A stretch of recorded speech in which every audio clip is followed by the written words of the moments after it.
Hi hello welcome to Sahasra cute spark channel. నేను last వీడియోలో మీకు చెప్పాను కదా, కాశ్మీర్లో నా డే 2 ఇంకా కంప్లీట్ అవ్వలేదు అని. టూలిప్ గార్డెన్కి వెళ్ళిన తర్వాత మేము షాపింగ్ చేసాము, ఆ తర్వాత లంచ్ చేసాము. లంచ్ చేసి డైరెక్ట్గా దాల్ లేక్ దగ్గరికి వచ్చాము. సో మేము ఇక్కడ ఏంటంటే మొఘల్ ప్యాలెస్ అనే బోట్ హౌస్ని బుక్ చేసుకున్నాము. మనం ఏ బోట్ హౌస్ని అయితే బుక్ చేసుకుంటామో ఆ బోట్ హౌస్ వాళ్ళే మనకి ఈ షికారా బోట్ని పంపిస్తారనమాట. ఇక్కడ మనకి ఏంటి అంటే దల్ లేక్ దగ్గర మనకి డిఫరెంట్ ఘాట్స్ అనేవి ఉంటాయి.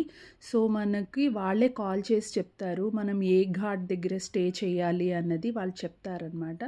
సో మనం అక్కడ నిలబడితే ఈ షికారా బోట్ వాళ్ళు వచ్చి మనల్ని పిక్ చేసుకుంటారనమాట. సో అలా మేము ఘాట్ నెంబర్ 19 దగ్గర వెయిట్ చేసాము. వెయిట్ చేస్తే ఈ షికారా బోట్ వచ్చి మమ్మల్ని మా లగేజ్ని అంతటినీ కూడా పిక్ చేసుకుంది.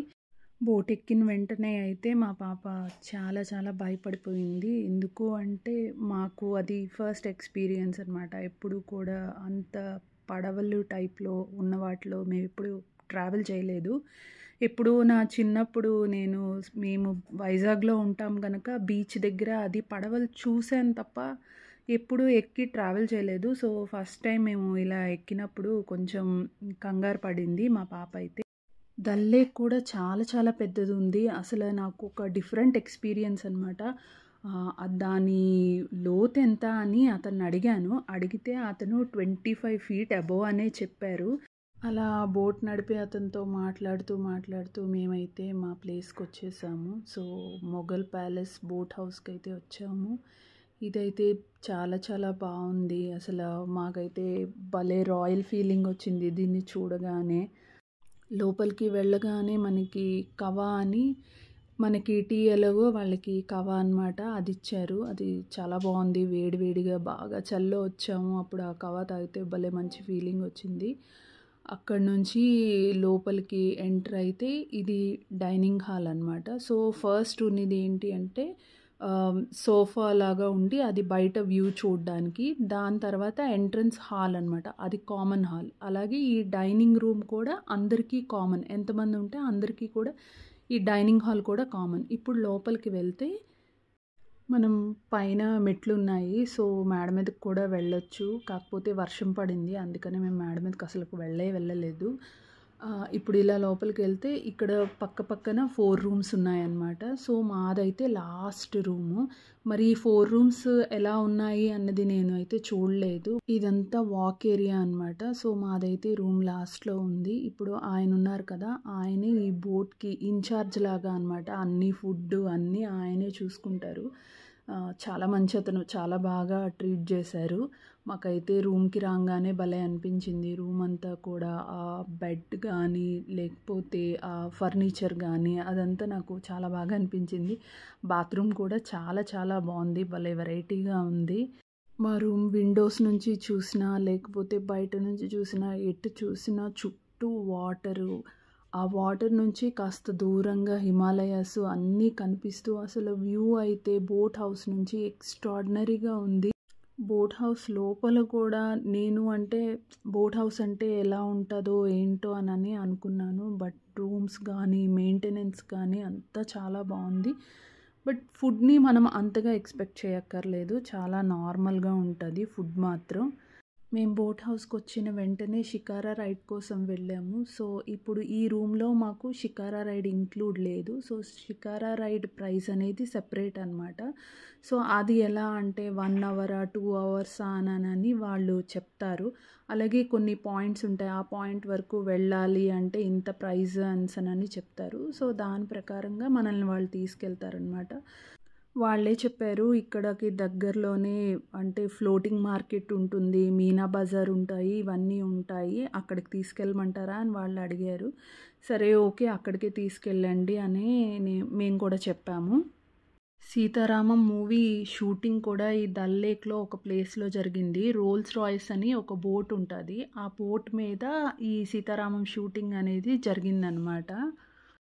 మేము పూర్తిగా ఈ ఫ్లోటింగ్ మార్కెట్కి దగ్గరగా వచ్చినప్పుడు నేను అబ్జర్వ్ చేసింది ఏంటి అంటే ఇక్కడ ఆడవాళ్ళు కూడా చక్కగా బోట్ నడుపుకొని వెళ్ళిపోతున్నారు.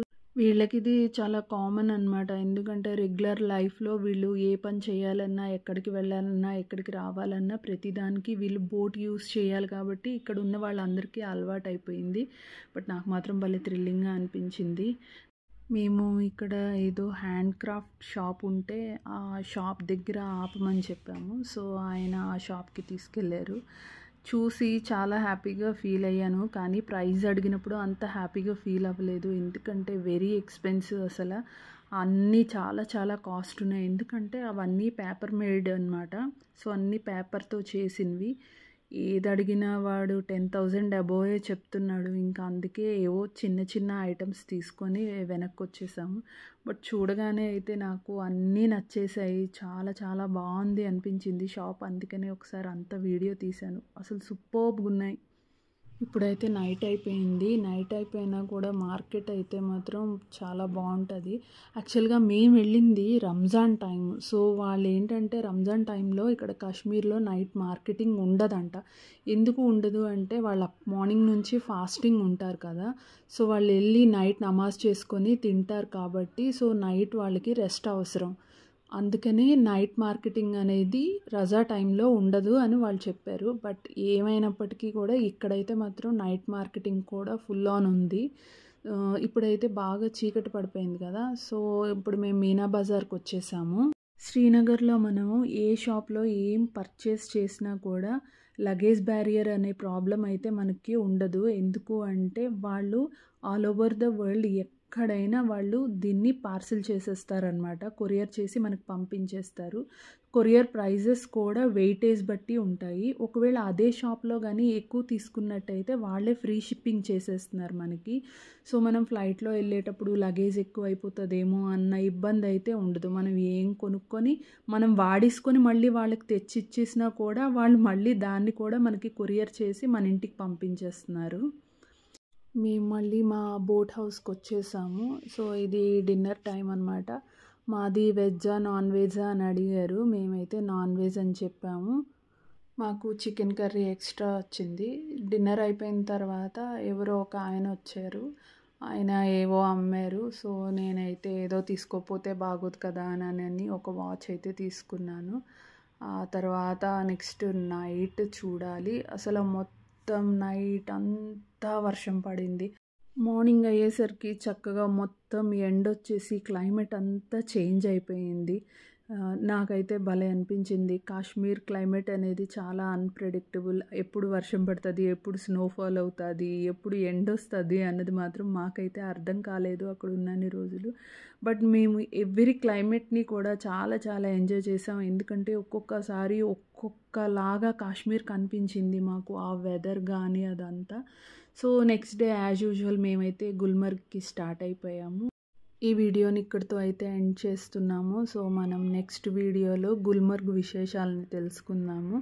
అంతవరకు see you in the next video. Bye bye.